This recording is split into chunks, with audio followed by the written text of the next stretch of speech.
Guys, welcome back. Now, Joe Biden is calling MAGA Republicans semi-fascist.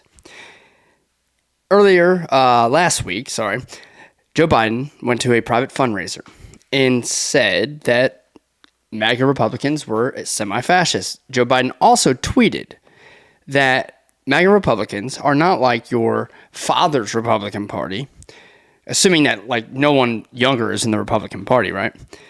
And said that MAGA Republicans were a threat to destroy our country. Not only is this a problem that a standing president is basically singling out and saying that a certain demographic of people is a threat to our society because of their political beliefs, which goes against the First Amendment, by the way. But he completely misunderstands, so does the entire Democratic Party, on what actual fascism is. So I feel like I need to do this video. And I have two sources here. I have the Econ Library, okay, and Webster, the dictionary. And we're going to sit down and we're going to see what party is actually fascist and what fascism actually is. So, fascism, according to the Merriam-Webster dictionary, a political philosophy, movement, or regime, such as that of the Fascisti, it says, that exalts nation and often race above the individual, that stands for a centralized autocratic government headed by a dictatorial leader, severe economic and social regimentation, and forcible suppression of opposition. Who does that sound like? Sounds like the Democratic Party. Severe economic and social regimentation? Okay. Well, we'll have some examples there. And forcible suppression of opposition. Well, a two-time impeachment of the MAGA president and a now FBI investigation and raid into the former president, which is the same guy, right? Basically singling out the ideology, the political beliefs of certain demographics that's opposition to them. How about decentralized government? They didn't want Roe v. Wade going to the states. They don't want state governments, really. They want to take the power and put it into the federal government, which is completely against what the United States is supposed to be. So, moving on, what party talks about race? I don't think I've ever heard a Republican president or leader or anyone in politics on the Republican side really discuss race at all. The only people that are implementing policy that is race-based policy is the Democratic Party. Furthermore, this is a good excerpt by the Econ Library, by the way. You should read it, and I'll have the link in the description. As an economic system, fascism is socialism with a capital veneer. The word derives from fascis, the Roman, sorry if I said that wrong, symbol of collectivism and power. A tied bundle of rods with a protruding axe is a symbol. Where socialism nationalized property explicitly, fascism did so implicitly by requiring owners to use their property in the national interest. That is, as the autocratic authority conceived it. So you'll hear socialists say, calling people fascists, but the two really are one and the same. They just do things a little bit differently. The difference is that maybe a fascist government will have a dictator. And it doesn't have to be one person, by the way. It'd just be a government that dictates everything, an autocratic government. And they're going to say, well, you can have your private property. You can have your business. You can have this.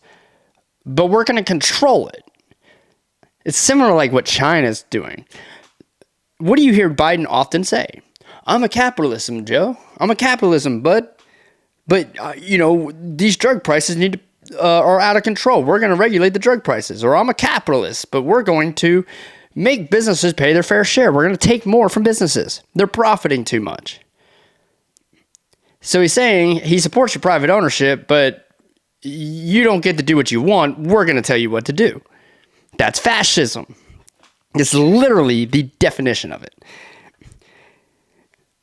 Where socialism abolished market relationships outright, fascism left the appearance of market relations while planning all economic activities. Where socialism abolished money and prices, fascism controlled the monetary system and set all prices and wages politically. Sorry, I can't even talk. I'm so fucking aggravated by this government right now. So what is some policy the Democratic Party tried to implement? Okay, well, they just did the Inflation Reduction Act, which is going to coercively negotiate drug prices for Medicare. They're either going to force the drug companies to, sell their drugs at the price the government tells them to, or if they don't, tax them a crazy severe amount. That's coercion. The Democratic Party introduced a bill to regulate and set price controls on gasoline, completely against any free market society. And a terrible fucking idea, by the way. Says, a great example of this, this is my writing, the Inflation Reduction Act, just talked about that. The Affordable Care Act, by the way, where Obama tried to nationalize almost completely the healthcare industry, set substantial government regulation on it, and penalized people who didn't want to participate in it financially when they were doing their taxes. I know this from experience. I had to pay a financial penalty because I didn't want to be insured under the Affordable Care Act because the insurance was fucking terrible. And the plan is terrible. The reason why our healthcare system is so flawed in the United States is because the government intervenes. Nothing else.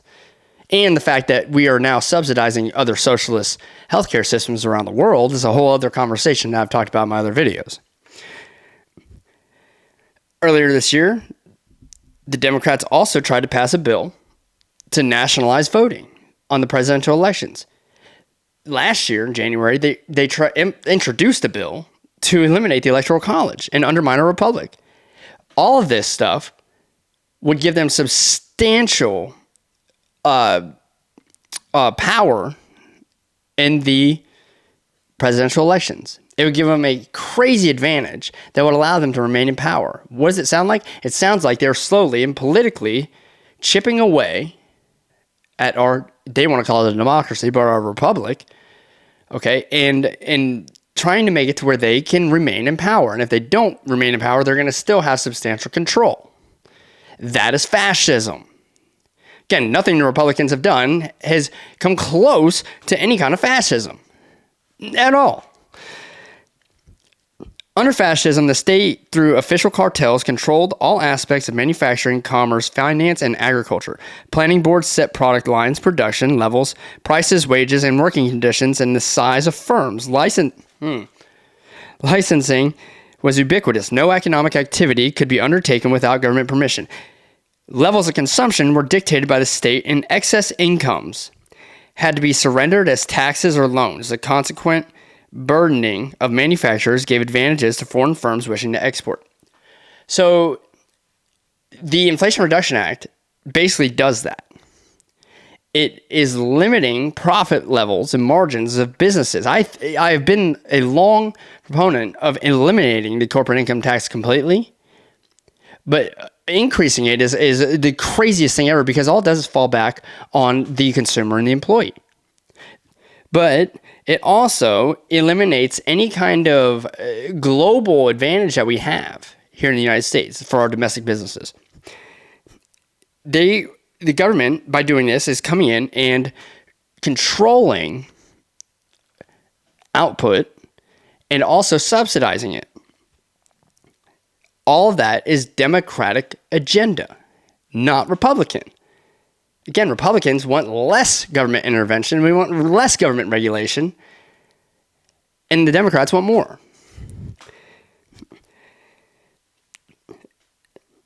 There's one here now. Let me see if I can find it. And it talks about... maybe I didn't even... Oh, here's another one. One thing that fascist governments have done, Mussolini and all that, right, is to maintain high employment and minimize popular discontent. Fascist governments also undertook massive public work projects financed by steep taxes, borrowing, and fiat money creation.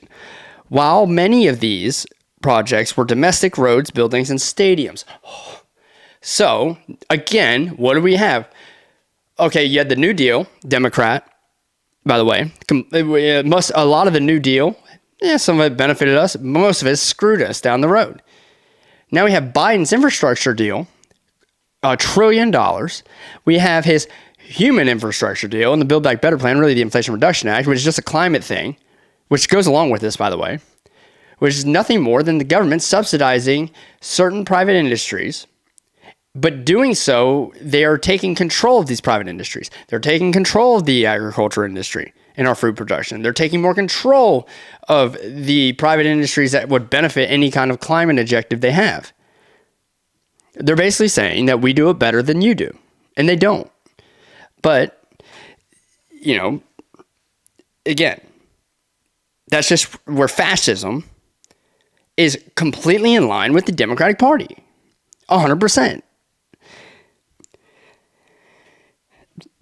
Corporatism. This is another word. I hear socialists and communists say all the time, we don't have capitalism, we have corporatism. Okay. What are words synonymous with corporatism? By the way, this is out of the actual thesaurus. Is anyone you want to go look at? Words synonymous with corporatism is collectivism, state socialism, populism, liberalism, developmentalism, collectivist, and social democracy. All corporatism is basically the government going in and giving people representation through certain industries instead of through geography. And it also creates these cartels, like unions, which is a labor cartel. That's nothing more. It's funny how the Democratic Party supports unions. And not only do they support unions, but they also complain about lobbyists like the NRA. But the largest lobbyists to the government are unions that were created in industries that are controlled by the government, like teachers' union. Teachers' unions are the largest lobbyists there are. And they're subsidized by taxpayers. Union dues for teachers are paid by taxpayers. They're not paid by the teachers for the most part. By doing so, we have terrible teachers. It costs more to fire a teacher. Was it in New York? It was like $500,000 to fire one public school teacher. So what does that mean? Well, you also have tenure because of that. You have to get a college degree to teach elementary school. So now you have to go and take out a loan, a student loan, let's say $100,000, whatever it costs, $50,000, doesn't matter, to get a job that pays you $40,000, very low paying. And you have reduced the potential opportunities of quality teachers because you can't fire the bad ones. So you've made it extremely expensive to pursue that occupation. You've made it, very low incentive based, and you've made the positions very limited. All of this is because of government regulation and unions. And who is the unions? The people that work in the teachers' union are far higher paid than the teachers themselves, and they're all part of the government. Why is it that our government, or really the Democratic Party, can support a teachers' union or government union, but be against the when they're lobbying to them? No, they support them because they are lobbying to them. So the government regulates and regulates and regulates, and it makes these lobbyists come and give them more and more and more money to stop them from fucking regulating. And when it comes to the government unions, is what I'm going to call them, they are just basically washing tax money through themselves and saying it's for the benefit of workers, and it's not. Nothing MAGA Republicans have ever discussed, I don't care what they've done, nothing in the MAGA agenda at all, whatever that may be, is fascist. Or in any definition of fascism at all. Nothing at all. But everything the Democratic Party has done, everything to the T, is not only working its way to a fascist form of government, but down the road a more socialist and communist eventually form of government. Everything there is. Reagan said it best, right? He said the new fascist will come in the form of anti-fascist. And that's what we're seeing, because the people who are Antifa are these so-called socialist, Marxist, Leninist people that are in support of everything that the government is doing right now. In fact, they want it to be done on a much larger scale. So stop being blind to this. Okay? Stop buying the bullshit and actually go read what they're accusing MAGA Republicans of and see if it actually sounds like the accusers themselves.